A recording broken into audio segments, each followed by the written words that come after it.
Hey guys, welcome back again sa aming YouTube channel ni Emma. So right now is holiday. So Monday. So may magpapaganda lang na asawa natin, guys. Hindi naman. Hindi kasi magbe-birthday si Sayon. So magpapagupit siya, tsaka si Sayon na rin. Papagupitan niya. So anyway, ngayon ay medyo pala. Maulan. Ayan, tapos meron kami nakachat na sis namin at nag-hail na raw sa kanila pero maliit lang naman. Oo, maliit lang naman siya. So may thunderstorm warning na naman. What's up, Calgary? Kapag dito talaga unpredictable yung weather. So walang warning kahapon, although rain lang, pero ngayon naging severe thunderstorm warning. So since pa north tayo, magta-travel kasi tayo sa Erin Woods. And so hopefully walang hail na dun, no? Although dito sa southeast ngayon na ulan lang. Ulan, no hail. Alam niyo naman, pa nagkakagulatan sa hail. Sabi ni sis, Cherise, parang nag-hail din daw sa ibang area ng southeast. So dito naman, wala pa naman. Sa aming area. Pero kung nag-hail siguro, maliliit lang yon kasi wala pa naman na kaming nakikitang reports or mga updates. Tsaka if ever naman yung talagang malalaki, guys, magbo-warning naman yan. Ayan. So, biyahe na muna tayo, guys. So, ayan, guys. No, ang dami na pala nating nakikitang post. So, pag sinearch na lang pala, dun a-appear. Kasi siguro sa group of friends namin, walang nagpo-post na hail. Pero yung iba, like in general public, may hail sa north na naman, and then sa Airdrie. So para siyang maliliit na ganyan na yellow. No? So hopefully wala tayong makasalubong na hail, no, kasi nagta-travel tayo from southeast to southwest. Yan kasi Erin Woods. And then si Alvin, hatid lang kami. Sasaglit siya sa Costco kasi kapag ngayon, until when? Until what time ng Costco? Ano ba ngayon? Monday naman. Pero holiday. Check mo pala, no? Pag holiday, until 6 lang yun. 6 yan. Yan. So anyway, naisipan ko na nga magpa-ayos ng buhok or kulay. So sana maging okay yung result. Kasi nga, tinan nyo naman yung hair ko. From Pinas pa yan. Yan. Pero never pa ako nakapagpakulay dito. First time. Kasi by referral lang din ng friend. So pag maging okay, ayan, just ask me. Ayan, PM nyo na lang ako para mabigay ko yung details later. So ano lang to, referral from friend. Ayan. Kasi nakapagpagupit naman na siya, pero hindi pa niya yata na-try yung pakulay. Tayo yung magta-try. Alright, so update namin kayo later. So yun, guys, ibababa ko na si Emma and Zion. Ayan. Bye! Wait, sabi ni Emma may hail daw. Nag-hail daw dito. Kasi may mga yellow. Saan? Naisip ko may snow down. Oo nga, no? Oo nga, yellow. Grabe, nag-hail dito. Buti hindi pa tayo pumunta kanina. Hindi maliliit naman. Kunin mo. Ayun. Yeah. Ayan. Sige na, tinintay kayo doon. Okay. Bye. See you later. Alright. So, buti na lang, guys, maliliit yung hail ngayon, ano. Ayan. Pero if ever naman, guys, yung talagang malalaki, magwa-warning talaga yun sa amin. Gaya last year. Talagang tumunog yung cellphone namin. Kasi ang lalaki talaga, parang bola ng pang-golf. Ayan, so ngayon, pupunta muna ako ng Costco. Bibilin lang tayong hipon. Kasi meron tayong bisita bukas. Ayan. So, subscriber din natin, guys, no? So, na-invite lang namin na Emma sa bahay. Then, yeah, konting kwentuhan. Then, yun lang, ganun lang. Alright? So, magluluto tayo bukas. Ayan. So, sana may mabutan ako ngayon. Kaya, hindi ko na patatagalin muna to. Pupunta muna ako sa Costco. Parang konting ngayon ng tao sa, sa Costco, Maluwag yung parking. Yeah. So guys, dito pa rin tayo bumibili sa Costco, no, dito sa May Heritage. Tsaka galing din kasi tayong doon sa buhok nga ni Emma. So mas malapit ito. Okay. So sana merong hipon. Hanap muna tayo. Ito, guys, nagbabala akong bumili ng ganito. Ayan, para sa mga camping. Ayan, pero medyo mahal pa yung price ngayon, $7.99. Pero to, 1.8 watts na to. So, hintayin natin mag-sale muna yan. Yan, so tingin-tingin muna tayo dito. Yan, so wish ko lang talaga sana guys may hipon. Yun yung gusto ko dito, yung hipon sa Costco. So ikot muna tayo. Mga magandang deal na yun. Wala pa masyadong sale ngayon sa mga gadget.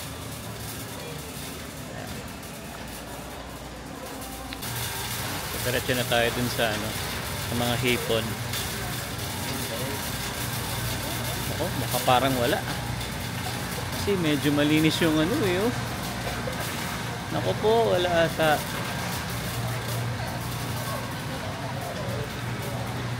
Ayun, meron. ayun. Ay, walang ulo. Mas masarap yung may ulo.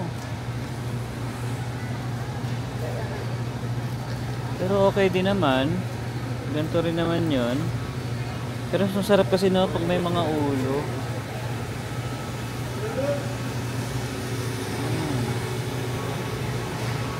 Guys, yun pa naman yung pinunta natin dito, dahil sa hipon.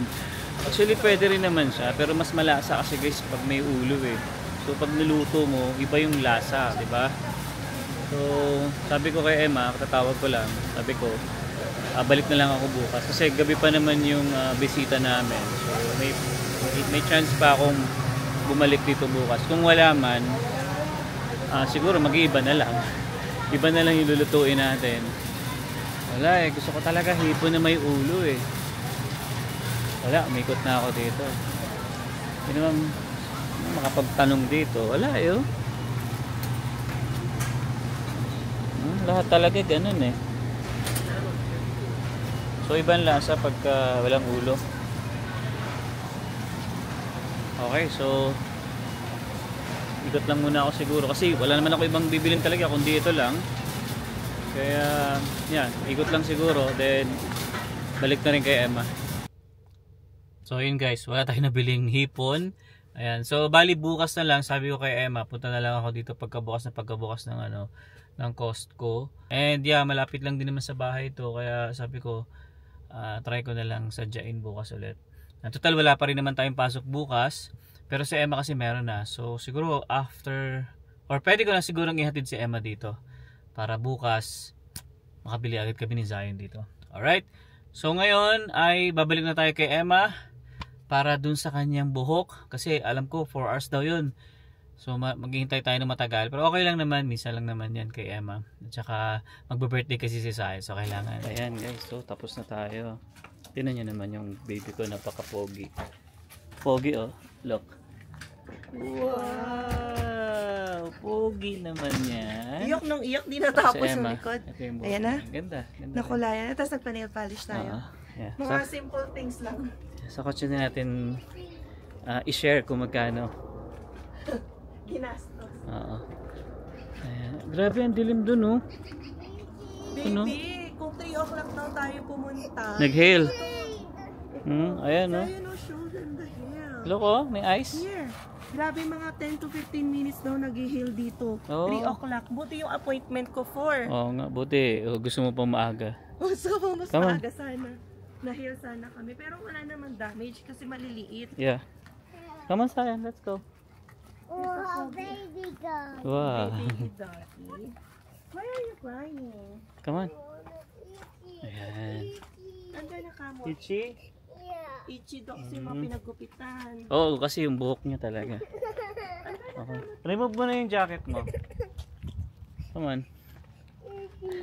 Pogi bagay kay Zion. See, dito na kami magpapagupit for Zion. Akala ko kasi yung mo siya. Yung mahaba pa rin yung harap. Tapos, alam niyo magkano yan? $15. Yung gupit? Oo. Pogi ang baby ko Ay, naging baby lalo. Nice naman. Alright, so yun. Biyahe muna tayo guys. Hindi ko alam guys kung pupunta kami kay Jason or dalaan si Jason sa amin. We'll see. Yeah, may asikasuhin lang tayo. Ayan na guys, nagkakulay na rin ang ating roots kasi iba na talaga. Sobrang evident na yung pagbaba ng kulay. And very satisfied tayo sa sa ating root treatment somehow. Pero kinulayan niya naman lahat-lahat. Ayan. Mommy has New hair. new What? Yeah, pati sinabi ni Sayo, new nails daw. Nagpa-nails na rin ako habang nag-aantay kasi pagkakulay, ayan, tinanong na rin ako kung gusto magpa-nails. Daddy. Go. Pero mura na yan. Mura na yan kasi yung nails daw 60. Tapos yung kay Zion, 15. Tapos ang siningil sa akin lahat-lahat with the hair, 105. Tapos syempre naglagay na lang din tayo ng tip. Pero goods na yun kasi nung unang plano ko sana yung with the highlight. Kaya lang sinabi niya nga na magme-maintain ka ha. Otherwise kapag hindi mo na-maintain, magta-turn into orange yung hair mo. Kasi nga dapat purple shampoo daw, ganto. Ay hindi ako ma-maintain talaga guys. Kung ano lang shampoo, conditioner yun na yun. Hindi na ako yung pahit-pahit pa ng maraming bagay. Walang kaartehan. Yan, pero nagustuhan niya, sabi niya, gusto ko yung skin mo ah.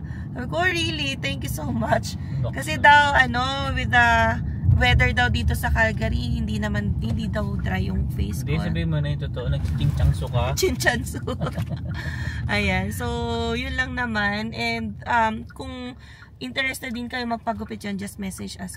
Hindi naman kami sponsored, no? Pero at least ma-share din namin sa inyo. Dito lang yung bahay nila sa Erin Woods. Ayan, thank you Sis Ice for recommending Miss Tracy.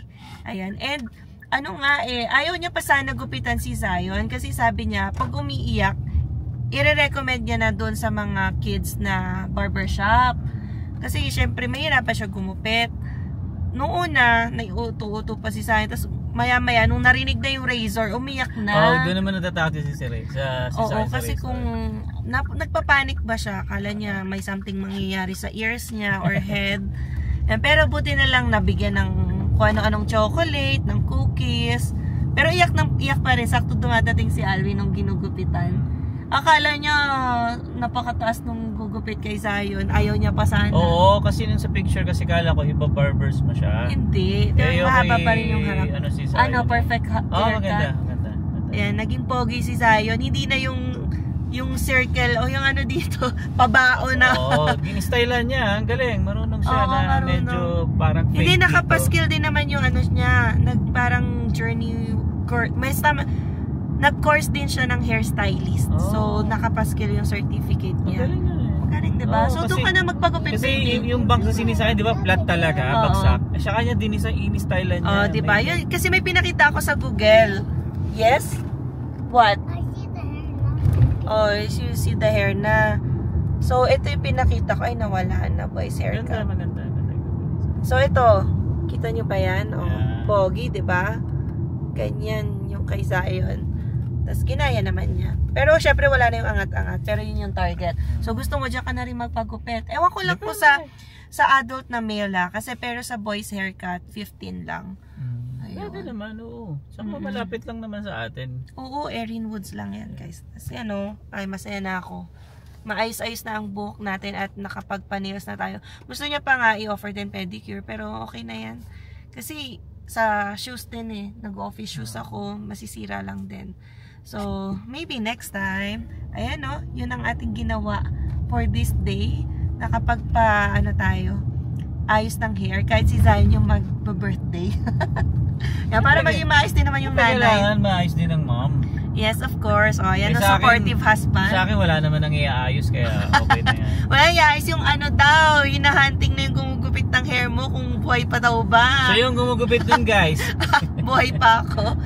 Pero ngayon, dapat next time nga, sumabay ka na kay Zion or next time. Yeah, kung 15 lang naman Hindi, kung kids yun. Ewan ko kung adult. So, pwede ko naman i-chat. Kasi trinay lang namin yan first time. Kasi yung mga previous ones, sa Real Canadian, si Zion nagpapagupit. Tapos 25. Ako 35. 25 si Zion plus 35 si Alvin plus tip. So medyo masakit din yung sa bulsa guys. Lalo na pag boys, mabilis mag-grow yung hair. Kaya talaga ako as much as possible guys, ako na lang nagugupit. Kasi sayang din naman. So ako naman, madalang. Ako nga, maybe di ba yung dati nagpagupit lang ako dito. Tapos, yung nagpakulay ako sa Pinas na. Kaya never ako nagpakulay dito sa Canada. Mahal Kasi kasi ang talaga. mahal. Guys, may natanungan ako, $350. Meron pang 400 something. So, okay na ako. Hindi ako high maintenance. So, kulay-kulay lang ng hair, okay na yan. Tamo, dalawa na kami ni Zion with nail polish is 105 lang. Sabi ko nga kay Emma, guys, ako na lang magkulay sa kanya eh. Marunong din kasi ako magkulay. Pwede naman. Yung mga nabibili, diba, sa shoppers? Yung mga ganon. Pwede Dali na lang yun. naman. Papahid, lalagay mo lang naman. So, yun nga lang no holiday. Gusto ko sana dumaan somewhere like Walmart or Dollarama. Bakit? Wala lang. Gusto ko lang maglakad. Yan. Pero, sige, uwi na tayo kasi nga Luto pa ako. magluluto pa si Alwin. Mahil-hil pa tayo dito pag nasa daan tayo. Hindi, mukhang okay na yan. Okay na kasi pa southeast tayo. Pag pa Oo. north, ayan, nandun ang mga hill. Yeah. So, akala niya nga raw, sabi niya sa akin, inisip niya baka mag-cancel daw ako. Kasi nga, nag-hill. Yan, buti na lang daw hindi. Eh, sabi ko, hindi naman. Kasi hindi ko inisip na nag-hill dito sa north. Kasi sa south, light rain lang.